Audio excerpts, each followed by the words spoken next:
2024 के चुनाव करीब हैं, इसीलिए देश में हिंदू राष्ट्र की आहट सुनाई दे रही है कि हिंदू राष्ट्र पर इस देश की संसद में कुछ बड़ा होने वाला है। एजेंडा है ये 24 के पहले। देखिए, फ्रांस में संविधान 5 बार बदला जा चुका है। बिल्कुल बाबा साहब अम्बेडकर को भूल जाएं। नहीं, सरदार वल्लभ भाई पटेल जी को तो मानते हैं हमारे आदरणीय प्रधानमंत्री जी।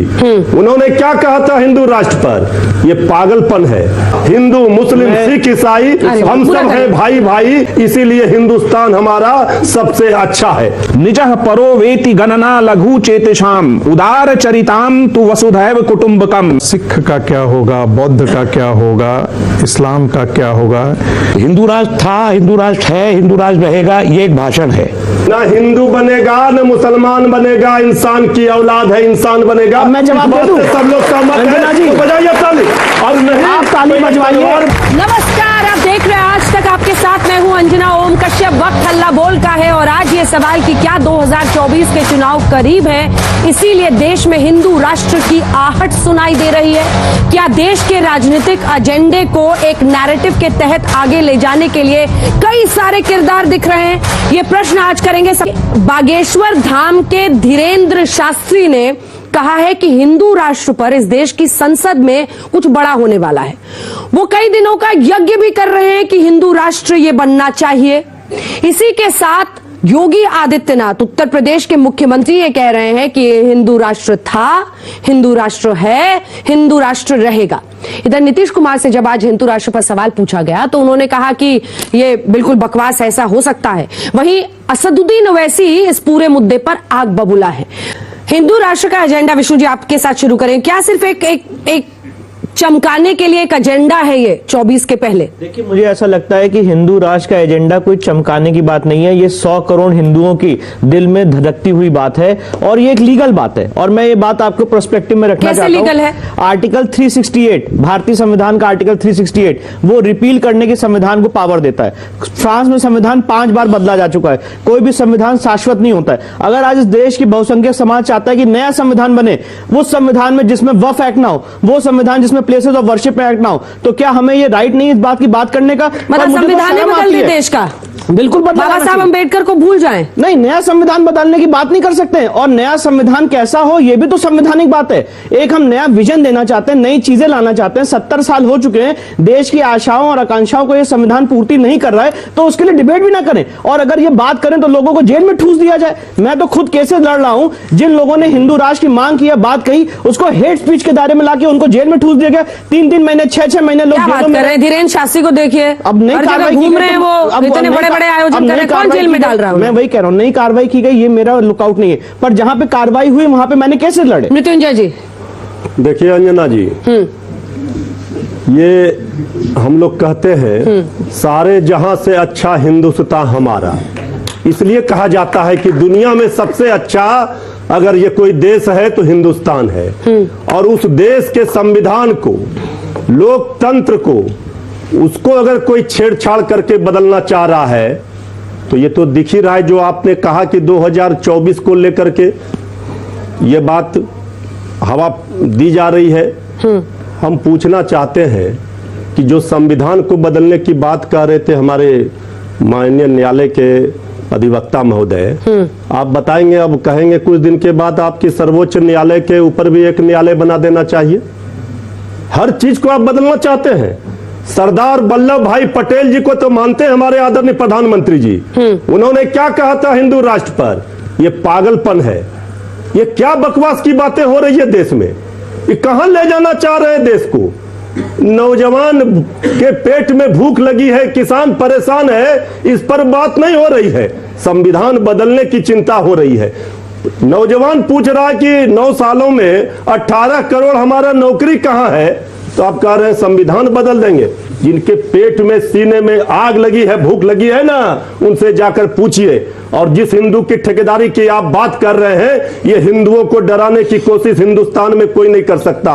ये धर्मनिरपेक्ष देश है। ये हमारा हिंदू मुस्लिम सिख ईसाई हम सब हैं भाई भाई, ये हमारा मूल मंत्र है। इसीलिए हिंदुस्तान हमारा सबसे अच्छा है। देश हिंदू मुस्लिम भाई भाई का है।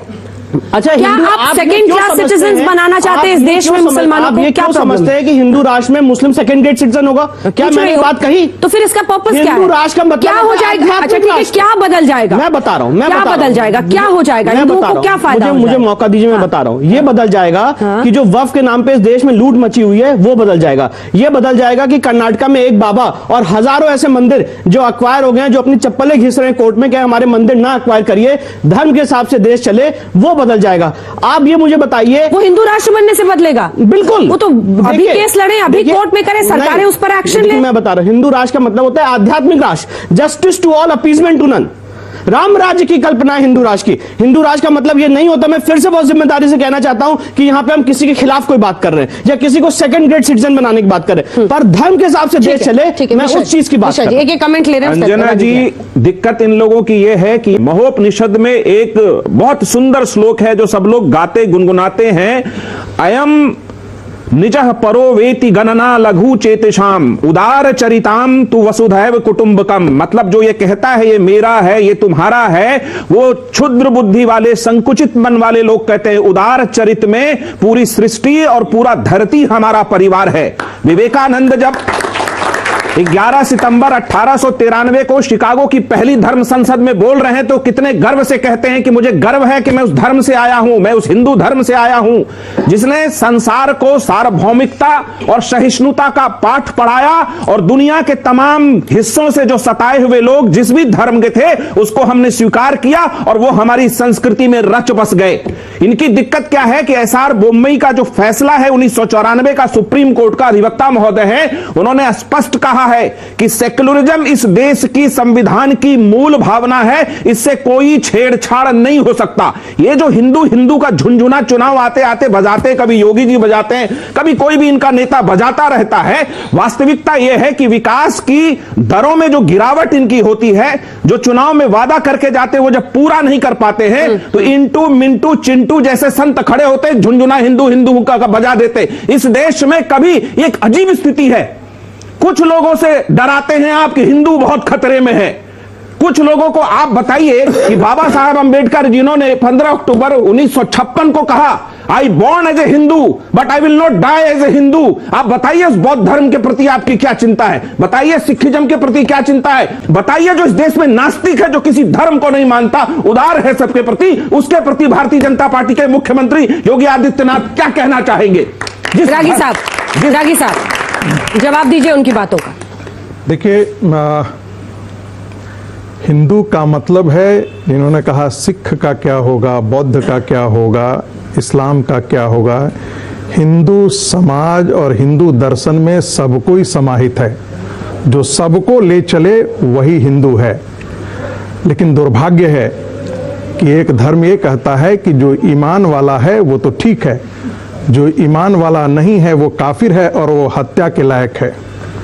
ये हिंदू धर्म, ये हिंदू संस्कृति है, ये हिंदू सभ्यता है, कि ये हिंदू राष्ट्र है, क्योंकि हमारे पूर्वजों ने जिस धर्म, संस्कृति और सभ्यता का यहाँ बीजारोपण किया और जिस सभ्यता को नर्चर किया वो हिंदू है, उसकी प्रकृति हिंदू है जो सबको साथ ले चलती है।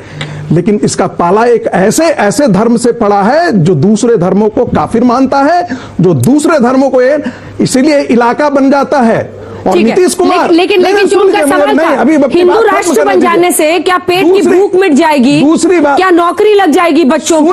क्यों डराते हैं हिंदुओं को? मैं बताता हूँ क्या है। कौन बना रहा है? आज बांग्लादेश का क्या हालात देख रहे हैं। आज बांग्लादेशी मुसलमानों के बसने के कारण पूरी बंगाल की डेमोग्राफी बदल गई है, आसाम की डेमोग्राफी बदल गई है। और नीतीश जैसा नेता जो अपनी सत्ता के लिए गिरवी रख दिया है बिहार की पूरी राजनीति को, ये गलत, सारा मुसलमानों को सीमांचल में बसा करके तब भी गिरवी थी जब बीजेपी से गठबंधन किया था, तभी गिरवी थी।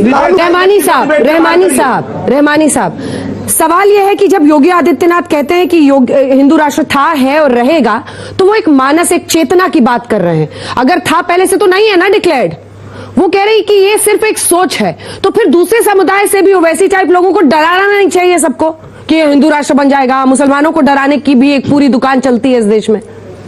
देखिए, मुझे सबसे पहले तो इस बात पे फख्र है कि जिस देश पे मैं रहता हूं उस देश में मृत्युंजय जी भी रहते हैं और उस देश में आप भी रहते हैं कि जब इस्लाम और मुसलमानों को कोई गाली देता है तो मुझे बोलना नहीं पड़ता, वो बोल के जवाब दे देते। ये इस देश की ब्यूटी है जो दुनिया में कहीं नहीं। दूसरी बात, हिंदू राष्ट्र था, हिंदू राष्ट्र है, हिंदू राष्ट्र रहेगा, ये एक भाषण है। और अगर ये भाषण है तो मैं ये कहूंगा कि 2024 के लिए देश में विकास एजेंडा होने नहीं जा रहा, हिंदू राष्ट्र वर्सेस सेकुलर राष्ट्र होने जा रहा है। मुझे आपत्ति नहीं है, उस पर भी आपत्ति नहीं, आप ले आइए मैनिफेस्टो में, इसको ले आइए, लेकिन ये सवाल अपनी जगह रहेगा। मैंने आज से 6-7 साल पहले मुस्लिम इंटेलेक्चुअल्स की एक मीटिंग भागवत जी के साथ हुई थी और भागवत जी के साथ में भी ये सवाल रखा था। मुझे हिंदू राष्ट्र पे कोई एतराज नहीं है, लेकिन आपको बताना पड़ेगा कि हिंदू राष्ट्र का मॉडल क्या होगा। क्या वो यूके होगा, या वो म्यांमार होगा, या वो चाइना होगा, या वो ईरान होगा, या आप कोई नया मॉडल बनाएंगे। अजय, हम तो नहीं कह रहे कि इस्लाम में जो कट्टरपंथी है, जो हिंदू, ये क्या चाहते हैं? आप आग लगाना चाहते हैं, लोगों को लगाना चाहते हैं, जाकर के पाकिस्तान धाम में बैठिए, वहां पर वचन दीजिए। मैंने तो अपनी बात क्लैरिफाई की। आपके लिए रुक जाइए, उनको बोल, मैं जवाब देने दूं, पूरा कर अधिवक्ता महोदय सर्वोच्च न्यायालय में अधिवक्ता है, देश के सबसे बड़े न्यायालय में जी, कम से कम उनका भी सम्मान कीजिए। अगर आप ये बात कह रहे हैं तो कम से कम इतने लोगों हैं, इसी में से फैसला कर लीजिए कि कौन लोग चाहते हैं कि रोज तलवार बांटे और हिंदू मुस्लिम लड़ाई करे, रोज दंगा करे। मैंने तो बात कही, कौन चाहता? ना हिंदू बनेगा, न मुसलमान बनेगा, इंसान की औलाद है, इंसान बनेगा। अब मैं जवाब दे दूं? सब लोग सहमत हैं।